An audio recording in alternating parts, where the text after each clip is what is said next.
budaya kami ada lagu waktu kanak-kanak diajari. Tangaku na met hulehon ma tu de bata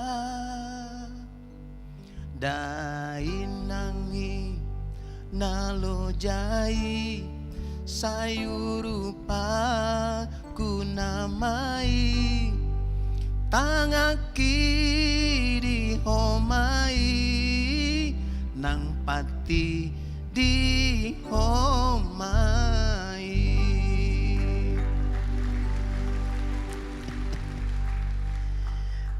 Lagu yang sederhana ini adalah lagu yang memberitahukan tentang seorang anak yang berbakti dan mengabdi kepada orang tua mereka dengan potensi mereka, dengan tangan dan kaki mereka. Ketika ibu mereka, orang tua mereka capek, anak-anak mereka tidak tinggal diam, tapi anak-anak itu juga bekerja seperti orang tua mereka bekerja. Saudara-saudara, kita beberapa tahun terakhir mengalami masa kesulitan yang tidak hanya merusakkan perekonomian, tapi sendi-sendi keluarga, bangsa itu begitu hebat kerusakannya. Oleh karena COVID datang merusakkan, dan penderitaan itu datang merambah bukan hanya Indonesia, tapi hampir seluruh dunia. Saudara, kesusahan itu bisa datang dengan berbagai macam cara. Ada kesusahan yang datang oleh karena dosa, oleh karena tangan manusia yang merusakkannya, tapi juga boleh karena penyakit yang datang melanda secara keseluruhan. Tetapi ada juga karena sistem mengakibatkan orang menderita. Tapi juga ada karena manusia yang merusakkan. Saya pernah ada di Sulawesi Tengah selama 4 tahun. Dan di kota itu mereka untuk mendapatkan air, mereka membuat sumur bor. Dan sumur bor di Sumatera Utara dengan di Palu itu berbeda. Sumur bor di sana kalau mereka sudah temukan air, maka airnya tidak bisa dihempang, tidak bisa ditutup. Dan mereka tidak perlu menggunakan arus listrik untuk nyedot air dari sumur itu. Itu secara otomatis dan tekanannya begitu hebat. Maka satu waktu PDAM pernah merencanakan untuk membuat meteran air di tiap-tiap rumah. Dan tidak berhasil karena tekanan begitu keras. Lalu ada orang berkata, untuk 5-20 tahun ke depan, kata mereka, akan ada problem dengan kota itu. Karena rongga di bawah tanah itu sudah hampa. Maka waktu terjadi gempa bumi, gempa di Poso, di Palu, itu ada yang tertarik ke bawah dan ada yang bergerak beberapa ratus meter. Kenapa? Karena tangan manusia. Di Jawa Timur, di Porong, saya ada 10 tahun di kota itu, di daerah itu, juga masalahnya sama. Ada orang kemudian ingin mendapatkan hasil tertentu dari tanah, lalu mereka bor dan airnya tidak bisa dihempang. Dan kemudian Porong itu sedikit menurun, dan di beberapa tempat atau kota-kota sekitarnya itu juga masalah besar. Bangunan-bangunan pecah, gas muncul di beberapa tempat. Saudara, penderitaan semua orang mengalami. Ada yang besar beritanya, ada yang kecil, ada yang kelompok, tapi ada yang secara keseluruhan. Ada karena perang, ada karena penjajahan, itu penderitaan. Jadi penderitaan tidak bisa dihindarkan. Lalu saya bertanya kepada banyak orang, kapan penderitaan berakhir? Menurut saudara kapan penderitaan berakhir? Kapan? Kapan? Waktu kita mati. Ya, orang berkata waktu kita sudah mati. Tapi orang mati sering membawa penderitaan. Seseorang mati, lalu ditanya, dikubur di mana? Berapa biaya penguburan? Siapa yang menanggung biaya? dia tidak pernah selesai masalah. Tidak pernah selesai persoalan. Pertanyaannya itu adalah bagaimana kita waktu kita hidup ini melakukan kehendak Tuhan pada masa yang sulit. Itu yang penting. Karena mulai kita hidup sampai mati pun kalau enggak bikin masalah, ya membawa masalah. Seputar itu aja. Jadi masalah selalu ada, tapi Tuhan tetap baik sampai selama-lamanya. Ayo tepuk tangan yang meriah. Oke.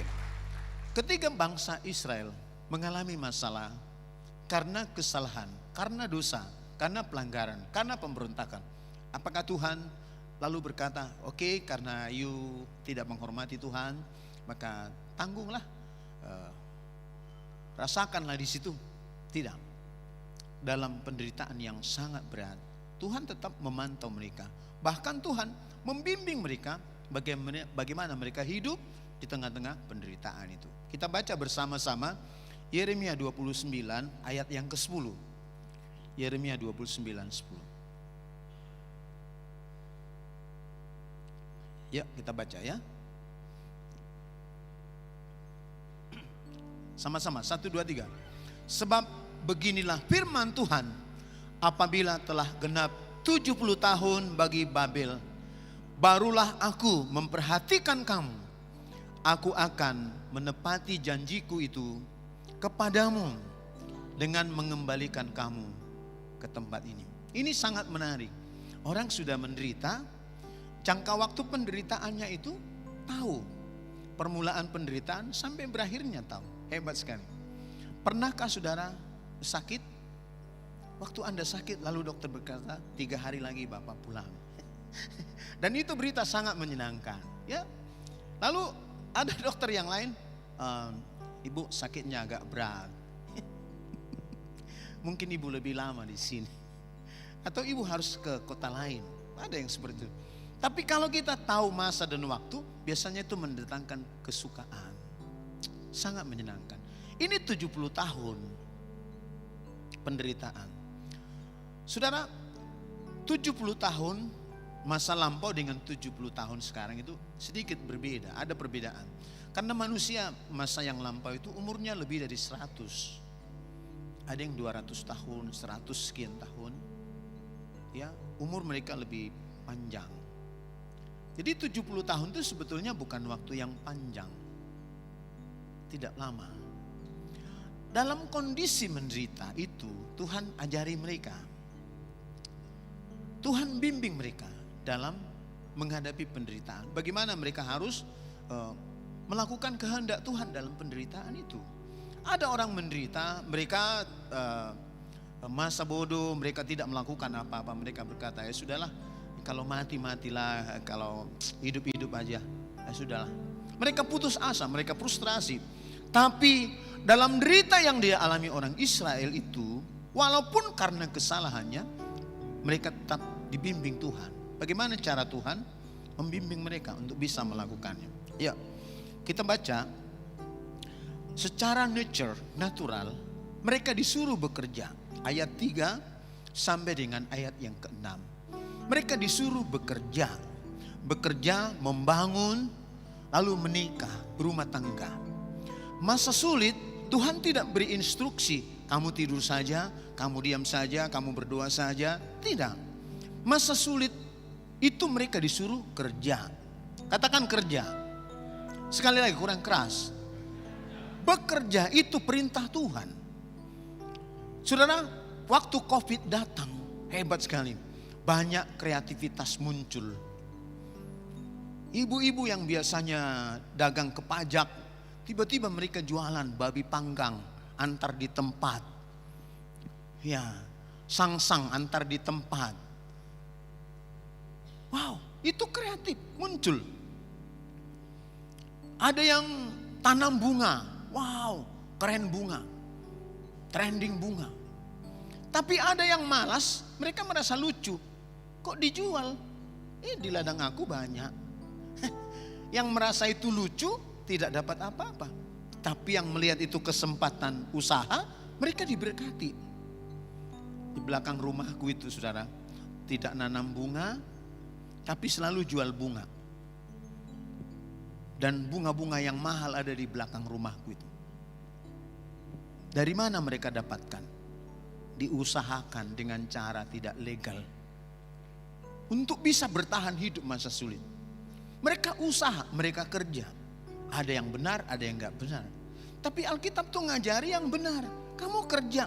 Karena alam itu akan memberkati kita kalau kita mengerjakannya. Karena tangan rajin akan mendatangkan kekayaan, tapi si pemalas akan menjadi miskin. Maka orang Kristen tidak boleh malas. Mau datang gempa, mau datang kesukaran, kita harus bekerja. Karena dengan bekerja Tuhan memberkati pekerjaan kita. Tepuk tangan yang meriah. Tepuk tangan yang panjang. Tak ada yang mustahil bagi Yesus. Tak ada yang tak mungkin dalam kehendak-Mu. Kau penolong terbukti dalam kesesakanku. Kau sumber kekuatanku. Tak ada yang mustahil bagi Yesus. Tak ada yang tak mungkin dalam kehendak-Mu. Kau penolong terbukti dalam kesesakanku. Kau sumber kekuatanku. Waktu mereka tinggal di pembuangan, pasti semua terbatas. Pekerjaan terbatas, kesempatan terbatas. Tapi dalam keterbatasan itu bukan berarti mereka tidak bisa hidup. Karena yang suruh mereka bekerja, Tuhan. Kayo kerja. Dan dari pekerjaan itu mereka bisa bertahan. Ada lagi yang sangat menarik. Harus berumah tangga. Ada banyak orang tidak mau berumah tangga karena sulit. Gimana mau nikah? Maharnya pun mahal. Dia tidak berusaha secara alamiah. Di budaya Batak itu ada kebiasaan. Kalau sulit kita melamar perempuan, calon mertua tidak mau terima uang yang terbatas itu, kita bisa bawa borunya itu lari. Kawin lari namanya. Kawin lari itu bukan ilegal. Itu cara untuk mengurangi mahar. Kalau ada di sini putra-putra Tapanuli, kalau sulit-sulit calon mertuanya tidak mau terima, larikan dia. Tapi jangan dibawa ke hutan-hutan, ke rumah sintua, ke rumah pendeta, ke rumah penatua. Maka dari situlah nanti kita datang secara legal. Kita beritahu, Inang, putrimu sudah di rumah kami. Mau diapain udah di situ?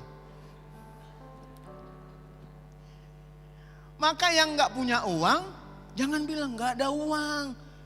Kak, gimana cara menikahnya, maharnya? Ada cara. Katakan ada cara. Cara yang berikut ini natural ini. Kalau misalnya calon mertua itu tidak mau terima, saudara bisa panggil tua-tua. Tua-tua itu ajak ke rumahnya, beritahu, Amang, pura-pura aja kasih uang Amang itu sama aku. Bisa juga pura-pura, katakan pura-pura. Jadi kelihatan di pesta itu bahwa pria itu punya uang, misalnya 100 juta diminta. Dibayarkanlah uang itu, padahal uang mertua itu. Kan yang penting pernikahannya itu legal. Jangan gara-gara uang jadi nggak menikah anak kita. Kan banyak begitu. Sirang petau, sirang. Makanya ada diciptakan lagu Paula cicikida itu, Paula cicikida itu, uteken namai da itu, sukarelai. Udah ganti cincin, tukar cincin orang itu. Karena kurang maharnya, balikanlah itu katanya. Oke, masa sulit, Tuhan berkata bekerja, Tuhan berkata membangun, dan tetap mengikuti perintah Tuhan untuk berkembang biak. Jangan ada yang anti pernikahan. Karena itu semua perintah Tuhan. Tuhan berkata, kamu harus berumah tangga supaya jangan kekurangan keturunan. Ada orang-orang aktif di gereja, mereka tidak mau menikah. Kita tanya, kenapa tidak menikah? Saya menikah dengan Tuhan Yesus. Wow, keren banget.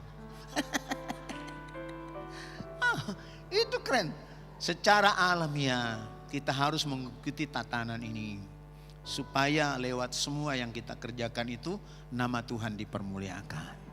Amin. Ayo tepuk tangan yang meriah.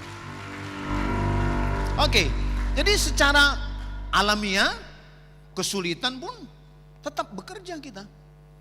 Dan kesulitan itu biasanya membuat kita kreatif. Sekarang kalau saudara mau jual mobil, tidak perlu punya showroom. Punya ini cukup. Pinggir-pinggir jalan dijual. Tinggal foto, ceklek. Dapat. Rumah dijual, tinggal foto, cek.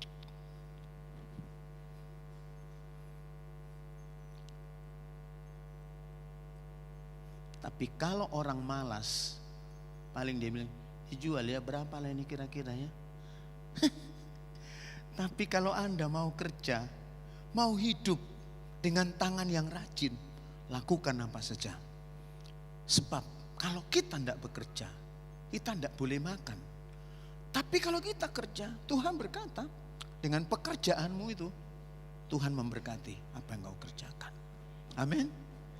Boleh tepuk tangan, tidak apa-apa. Aku lahir di desa, bapakku petani. Saya pencuri masa lampau. Iya, hampir semua apa yang di kampung itu pernah kucuri. Kalau hilang, orang kampung bilang, si robek doi. Itu bisa mendekati 99%. Aku pelakunya. Mulai dari ukuran besar babi, angsa, ayam, rambutan, semua. Manggis. Kenapa aku mencuri itu semua? Kenapa aku jadi pencuri jambu, pencuri durian, pencuri manggis? Karena bapakku mulai hidup tidak pernah tanam manggis sampai mati beliau. Ternyata kalau nggak ada benih yang ditabur, nggak ada yang tumbuh. Maka Tuhan beri perintah kepada orang Israel, yuk harus bekerja tabur benih supaya benih bertumbuh, panen, walaupun masa sulit Anda tetap dipelihara Tuhan. Ayo tepuk tangan sekali lagi. Oke. Mereka dibimbing walaupun kesalahan itu karena dosa mereka. Itu secara alamiah. Tetapi secara supranatural mereka juga diarahkan. Ayat 10. Kita baca bersama ayat yang ke-7 dari pasal ini, pasal 29. Sama-sama kita baca. 1, 2, 3. Usahakanlah kesejahteraan kota kemana kamu aku buang, dan berdoalah untuk kota itu kepada Tuhan dengan suara keras. Sebab kesejahteraannya adalah kesejahteraan. Waktu saya disuruh Tuhan pulang ke Sumatera Utara, Bapak Ibu, pekerjaanku sangat baik. Saya jadi dosen, saya penceramah di berbagai kota. Pekerjaan yang sering saya kerjakan adalah sebagai seorang entertain. Saya MC di berbagai acara besar. Itulah sebabnya orang sangat menyayangkan kepulanganku ke Sumatera Utara. Terutama abangku. Beliau berkata, Robert, kalau pulang kau ke kampung malulah aku. Ditanya orang, di mana adikmu si Robert pulang kampung? Kuranglah harga diriku kau bikin, katanya. Tapi karena perintah saya harus ada di sini. Bersama istri kami pulang ke kota Siantar. Hampir tiap hari kami keliling kota itu, memperhatikan perubahan dan perkembangan kota. Saudara, kami lihat di mana masjid didirikan, di mana musola dibangun, di mana perlengkapan masjid dijual. Kami keliling. Kami lihat kota. Jam 5 pajak horas perluasan sudah tutup.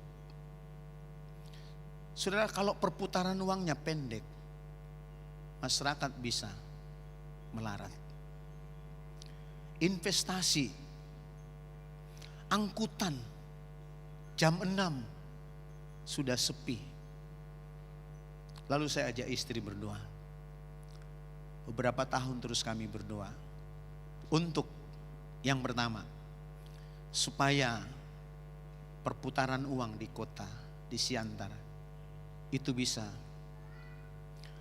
orang berbelanja sampai jauh malam. Sekarang kalau Anda ke Siantar sampai jam 2, saudara kalau mau makan aja di mana-mana Anda tidak akan kelaparan.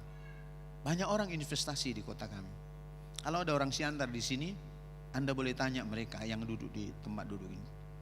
Angkutan umum Anda boleh temukan sampai setengah 8, bahkan sampai jam 8. Sudah tersedia, ada sekarang. Saudara, pengembang sudah mulai banyak datang di kota kami. Di mana-mana orang mulai bangun perumahan. Saya punya teman pengembang, dia membangun beberapa perumahan. Saya tanya, tipe berapa, harga berapa? Dia bilang ini menengah ke atas. Mereka sudah berani invest. Kami doakan investasi, kami doakan transportasi, kami doakan kota berubah. Apa yang terjadi? Saudara, doa kita dijawab Tuhan. Doa kita didengar Tuhan. Kenapa? Karena Tuhan pun senang kota berubah. Tuhan pun senang kota itu damai. Tuhan pun senang kota itu sejahtera. Itu sebabnya kepada mereka yang ada di pembuangan Tuhan berkata, berdoalah untuk kota di mana engkau tinggal. Tepuk tangan yang meriah. Lebih meriah lagi. Ku beri yang terbaik bagimu, ku relakan segalanya yang terbaik bagimu, segenap hatiku dan segenap jiwaku. Sebagai seorang hamba Tuhan yang diutus pulang ke daerah, maka saya berpikir saya harus mengubah cara saya berkhotbah, cara saya hidup. Maka saya harus berkunjung ke warung-warung kopi, warung-warung tuak. Saya sering ada di warung tuak, bukan untuk mabuk.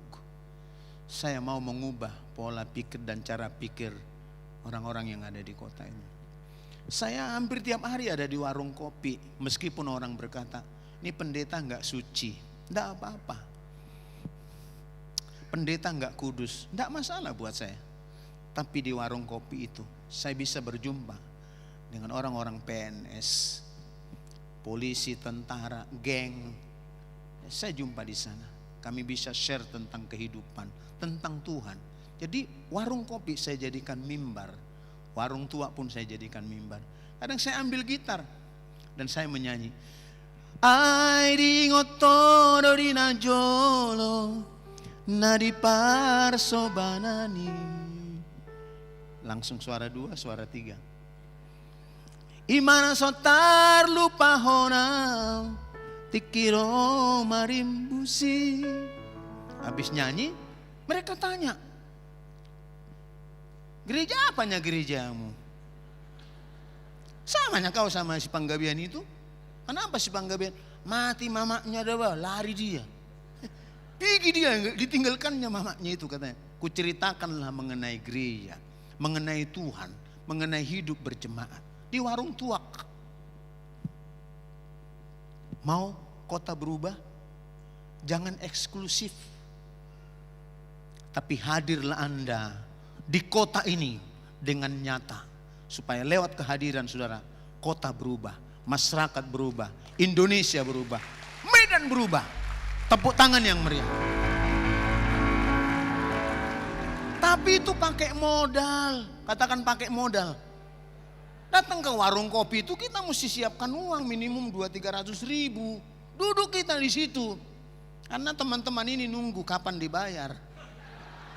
Ini masalah. Jadi kita nggak datang di warung itu berdua, oh bahasa roh, enggak lah. Makan pangsit, kopi harus dibayar. Ada yang pintar, dipesannya kopinya langsung dibayarkan. Kita kan rohaniawan, gak mungkin bayar sendiri. 5 lagi belum dibayar. Lalu panggillah yang punya warung, hitung semua. Itu perbuatan baik orang Kristen. Maka kalau Anda makan bersama dengan teman-teman, jangan tunggu dibayarin. Kadang-kadang ada yang ke toilet hanya untuk nunggu-nunggu dibayar temannya. Orang Kristen gak boleh pelit. Amin. Ayo kita ucapkan sama-sama, jangan pelit. 1, 2, 3. Tolong jangan ke depan ya, ke samping. Ke sampingnya bilang jangan pelit. Saudara kok kesini seakan-akan aku paling pelit. Jangan pelit. Aku udah beri contoh, aku bayar kopi mereka, Bapak bilang lagi jangan pelit.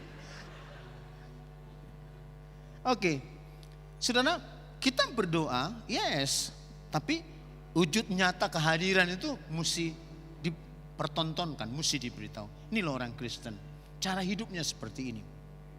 Amin.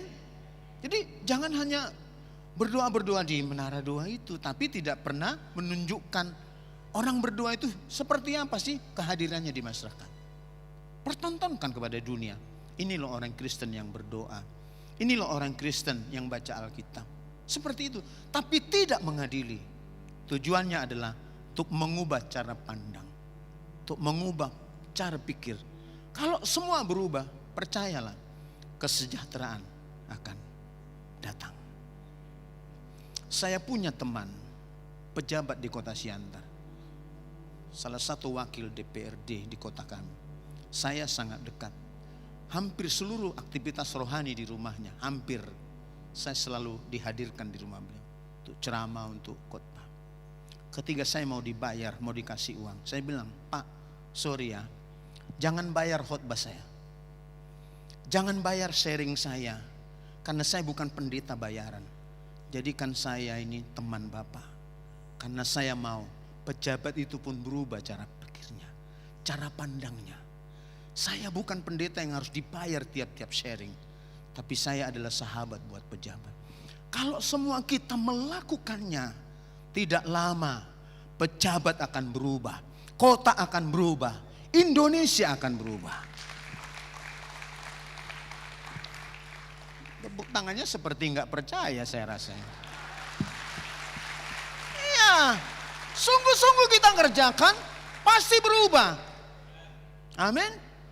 Tapi kalau dikit-dikit kita minta uang, pendeta minta uang, gereja minta uang. Dalam waktu yang akan datang ini, kita akan memilih anggota dewan. Mulai dari kabupaten, kota, provinsi, pusat, bupati, wali kota, RI 1. Berapa satu suara? Jawab saya. Di Medan berapa? Satu suara berapa? Berapa yang Bapak terima dulu?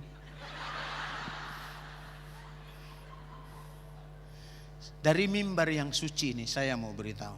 Orang Kristen jangan pernah terima uang dari politisi, jadi caleg, dari siapapun yang akan duduk di kota, di provinsi, sampai Indonesia. Karena kalau kita terima itu, sejahtera tidak akan datang.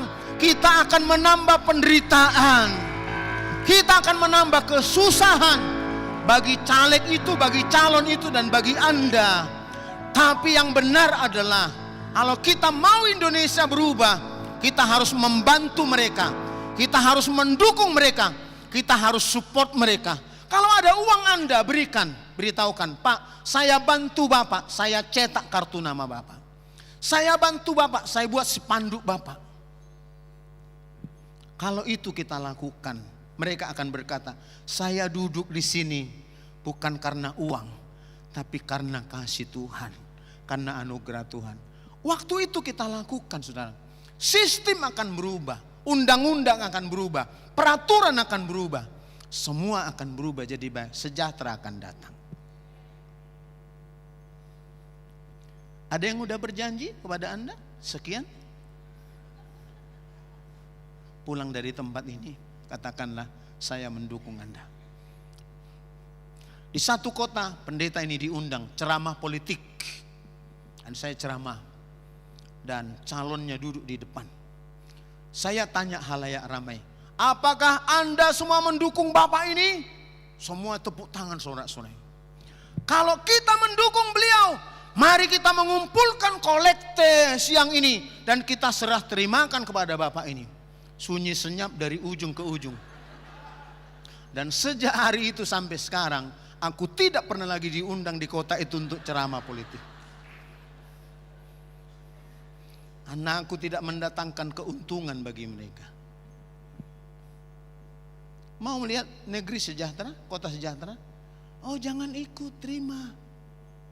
Roh Kudus boleh terima. Terima. Tapi kalau uang jangan. Oke. Dalam penderitaan tetap bekerja. Yang kedua, berdoa. Dan yang terakhir, setia. Katakan setia. Ayat 11 sampai 14. Kita baca ayat yang ke-11, 12 dan seterusnya. Sama-sama kita baca 1, 2, 3. Sebab aku ini mengetahui rancangan-rancangan apa yang ada padaku mengenai kamu. Demikianlah firman Tuhan, yaitu rancangan damai sejahtera dan bukan rancangan kecelakaan, untuk memberikan kepadamu hari depan yang penuh harapan. 12. Dan apabila kamu berseru dan datang untuk berdoa kepadaku, maka aku akan mendengarkan kamu. 13. Apabila kamu mencari aku, kamu akan menemukan aku. Apabila kamu menanyakan aku dengan segenap hati. 14. Aku akan memberi kamu menemukan aku. Demikian firman Tuhan. Tepuk tangan yang meriah. Tuhan itu setia. Tuhan itu baik. Tapi penderitaan itu proses. Jadi kalau kita diproses, jangan protes. Belajar untuk menyelesaikan proses itu sampai kemuliaan itu datang pada kita. Amin. Anak-anak sekolah mengerti khotbah ini. Kalau ada persoalan, anak-anak sekolah selalu melihat di meja guru ada tulisan, harap tertib karena ada ujian. Ada tulisan. Kalau Anda ada masalah, bawalah pulang tulisan ini. Harap tenang, lagi ada persoalan. Tapi orang dewasa biasanya makin banyak persoalan, makin ribut dia. Itulah bedanya anak-anak sama orang dewasa. Anak-anak kalau ada berkat ribut dia. Kasih tulangku uang. Kasih tulang, kasih opung, banyak uangku. Tapi kalau ada masalah diam dia. Kenapa buru? Bilang sama mama, bilang. Diam. Kalau orang besar beda. Ada berkat diam. Ada masalah ribut kemana-mana. Kok tahu Bapak? Iyalah kami sering kan menghadapi jemaat. Waktu susah Pak Pendeta doakanlah. Kita doakan. Waktu diberkati hilang. Tapi di sini nggak ada baik-baiknya nampaknya. Nampaknya baik di sini. Oke. Mau masalah apapun model masalahnya tetap setia. Amin. Tetap bertahan. Abangku di Banjarmasin, istrinya penjudi, mulai dari muda sampai punya cucu masih main judi. Maka abangku kalau lihat gitar, diambil gitar itu, dimainkannya gitar. Lagu wajib abangku itu, ku coba bertahan. Sampai sekarang itu lagu wajibnya. Ku coba bertahan, mendampingi dirimu. Oh, banyak juga seperti abangku di sini. Bah, Tuhan ampunilah mereka. Jangan hanya dengan pasangan kita setia, jangan hanya dengan teman kita setia, tapi dengan Tuhan pun tetap setia. Karena rancangan Tuhan adalah rancangan damai sejahtera. Tuhan memberkati kita. Mari kita berdiri bersama-sama.